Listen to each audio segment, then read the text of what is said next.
Treće mjesto sa 18% glasova je osvojila gospođa Ljiljana Sakić.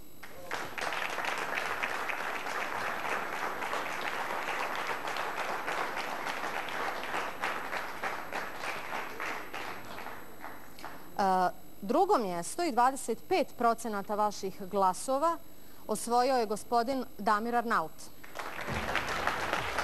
I pobjednik, kakav osmijeh na licu. Čestitam. 57%. Družit ćemo se ponovno u malom finalu. Dakle, vi ste prvi učesnik našeg malog finala koji će biti na programu 12. februara.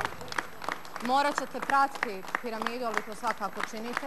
Naredne 2 piramide da biste znali ko su vaši protivnici. Mogu prokomentirati nešto? Možete, naravno. Ove bi SMS poruke prokomentirao i želim reći da mi je drago što sam promovirao činjenicu da ljudi vide da u ovoj zemlji ima ljudi u koje može se vjerovati. I ja vam sigurno kažem, ima ih puno više. Kažem ja, svježa snaga na političkoj sceni BiH. Imate volje i snage. Poštovani gledatelji, budite s nama i sljedećeg četvrtka na istom mjestu, nadam se u našem starom terminu. To ne znam u ovom trenutku. Budite uz program BHT1. Doviđenja.